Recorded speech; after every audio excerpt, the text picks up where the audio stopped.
Assalamualaikum warahmatullahi wabarakatuh. Salam sejahtera. Perkenalkan, kami dari kelompok 6 kelas 10 MIPA 3 ingin mempresentasikan tugas kami yang berjudul Fakta Tsunami. Sebelum memulai, kami akan memperkenalkan diri kami terlebih dahulu. Saya Andini Alisanti, nomor urut 5. Saya Barkaulia, nomor urut 6. Saya Cindy Aulia, nomor urut absen 9. Saya Septian Nur Hafid, nomor urut 32. Saya Simon Albert Hasibuan, nomor urut 34. Dan saya Verina Mahbel dari nomor urut 36. Selamat menyaksikan video kami. Tsunami merupakan rentetan gelombang laut besar yang diakibatkan oleh gangguan di dasar laut. Kata tsunami berasal dari bahasa Jepang, yakni su berarti pelabuhan dan nami berarti gelombang. Nama ini berasal dari para nelayan Jepang yang sedang mengamati kapal dan bangunan di pelabuhan rusak akibat fenomena ini.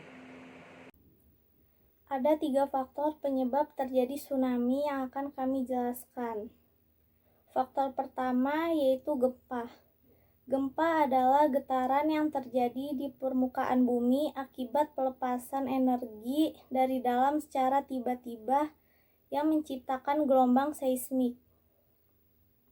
Gempa yang dapat memicu terjadinya tsunami yaitu gempa tektonik, dikarenakan terjadinya pergeseran lempeng atau lapisan kulit bumi dan gempa yang muncul berada di atas 5,5 skala Richter. Faktor kedua yaitu longsoran. Suatu peristiwa golongan yang terjadi karena pergerakan massa, batuan atau tanah dengan berbagai tipe dan jenis seperti jatuhnya bebatuan atau kumpulan tanah besar. Tsunami juga dapat terjadi apabila terdapat longsor di daerah pantai. Longsor tersebut akan mendorong air laut dan menciptakan gelombang besar yang dapat menyapu daratan. Faktor ketiga yaitu erupsi gunung berapi. Gunung berapi terjadi akibat endapan magma di dalam perut bumi yang didorong keluar oleh gas yang bertekanan tinggi. Dikarenakan muntahan gelombang tsunami, selain magma, erupsi gunung berapi juga bisa memicu gelombang tsunami. Muntahan erupsi yang masuk di laut menyebabkan air laut terdorong. Ada tanda-tanda akan terjadi tsunami seperti gempa yang terjadi di dekat pantai atau laut, air laut yang menyusut hingga dasar laut terlihat. Terjadi gelombang laut yang tidak biasa, terdengar suara gemuruh lautan dalam, dan terjadi getaran kuat disertai pasang surut air laut. Selanjutnya kami akan menjelaskan tentang jenis-jenis tsunami. Yang pertama yaitu jenis tsunami jarak dekat. Tsunami jarak dekat terjadi 0-30 menit setelah gempa berlangsung. Tsunami jarak dekat ke lokasi ini sejauh 100-200 km dan kemungkinan merasakan getaran, bahkan dapat merusak bangunan-bangunan yang ada di sekitar. Jenis tsunami jarak menengah. Tsunami jarak menengah terjadi 30 menit sampai 2 jam setelah gempa terjadi. Jarak pusat gempa ke lokasi ini sejauh 200 km sampai 1000 km. Ada kemungkinan bahwa daerah di sekitar jarak ini merasakan gempa dengan intensitas 2-5 modified Mercalli intensity. Jenis yang ketiga yaitu tsunami jarak jauh. Tsunami jarak jauh terjadi lebih dari 2 jam setelah gempa. Jarak lokasi daerah ini dari pusat gempa lebih dari 1000 km. Karena itu, kecil kemungkinan daerah ini merasakan gempa. Namun, masih mungkin terjadi pasang surut sebelum gelombang tsunami datang. Sistem peralatan daerah ini tidak perlu dilengkapi dengan aselografi, kecuali daerah ini juga termasuk daerah rawan tsunami jarak dekat. Peralatan yang diperlukan untuk daerah ini adalah tremors yang sudah dipasang di stasiun geofisika Tritis. Di slide ini, saya akan menyebutkan wilayah yang rawan tsunami. Yang pertama yaitu Negeri Aceh Darussalam, Sumatera Utara, Sumatera Barat, Bengkulu, Lampung, Banten, Jawa Tengah, Jawa Timur, Bali, NTT, NTB, Sulawesi Utara, Sulawesi Tengah, Sulawesi Selatan, Maluku Utara, Maluku Selatan, Biak, Yapen,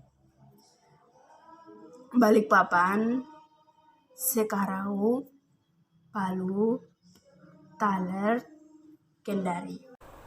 Di Indonesia sudah banyak wilayah yang mengalami tsunami. Di sini kami akan menyebutkan 3 tsunami yang pernah terjadi di Indonesia.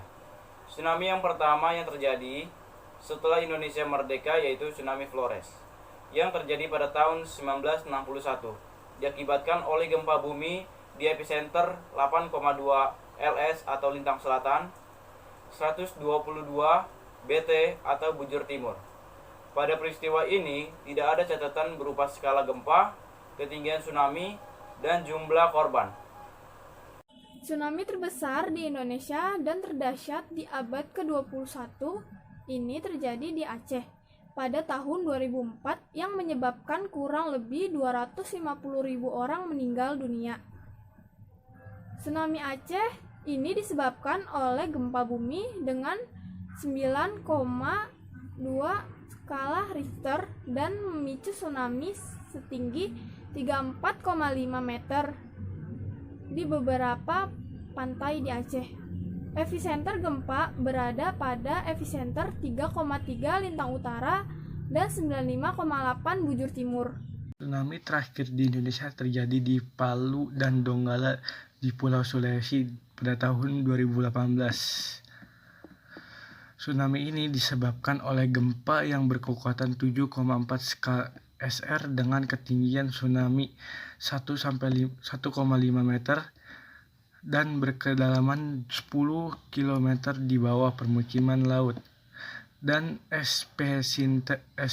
epicenter gempa berada di 0,18 lintang selatan dan 119,85 bujur tenggara atau 27 km di timur laut Donggala, Sulawesi Selatan. Selanjutnya, kami akan memberitahu cara menanggulangi bencana tsunami. Yang pertama, apa itu tsunami? Kebiasaan masyarakat Indonesia yang tidak mempelajari dengan baik. Apa saja yang dimaksud dengan tsunami dan bagaimana bisa terjadi? Usahakan untuk mempelajari wilayah Indonesia, khususnya kota atau area di mana Anda tinggal. Utamakan untuk menyelamatkan dan mencari penanggulangi untuk evakuasi diri. Yang kedua, perlindungan garis pantai. Kejadian atau fenomena tsunami tidak akan berpindah ke daratan. Semua pasti terjadi di lautan. Hal ini mempermudah perlindungan atau penanggulangan yang terjadi. Maka kita bisa melakukan perlindungan garis pantai mulai dari menetapkan aturan akan pembangunan wilayah pantai, membangun tembok penahan atau pemecah air laut, menggunakan hutan mangrove atau pohon laut lainnya yang besar dan tidak mencemari laut. Yang ketiga, sistem peringatan dini. Sistem peringatan dini ini perlu dibangun untuk bisa menginformasikan pada masyarakat bahwa ada masalah di laut dan menimbulkan potensi gempa atau tsunami. Di Indonesia cara ini sudah digunakan, namun sampai sekarang belum ada alat yang pendeteksi gempa bumi yang bisa diciptakan, sehingga adanya gempa masih belum bisa diantisipasi. Yang keempat, pendidikan mengenai tsunami. Pendidikan tsunami sangatlah penting karena berkaitan dengan pemahaman masyarakat akan bencana alam ini. Penyebab maupun tanda ataupun sifat tsunami bisa dilakukan dengan penyuluhan terhadap warga melalui pertemuan antar masyarakat, media elektronik, berbagai informasi di sekolah, sosialisasi, dan lainnya. Intinya, tersampaikan pemahaman akan bencana alam agar masyarakat mengerti bagaimana evaluasi. Yang terakhir adalah Satgas Penanganan Bencana. Satgas ini merupakan orang terpenting dalam berbagai area dalam fokus menangani bencana alam. Satgas tim relawan yang bergabung dalam tim penanganan bencana akan benar fokus menyelamatkan orang-orang yang harus diselamatkan. Langkah-langkah mitigasinya yaitu menerbitkan peta wilayah rawan bencana, memasang rambu-rambu peringatan bahaya dan larangan di wilayah rawan bencana, mengembangkan sumber daya manusia satuan pelaksana, dan mengadakan pelatihan penanggulangan bencana kepada masyarakat di wilayah rawan bencana.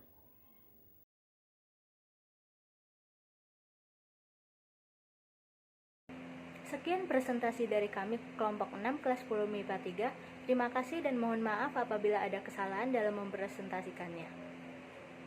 Wassalamualaikum warahmatullahi wabarakatuh.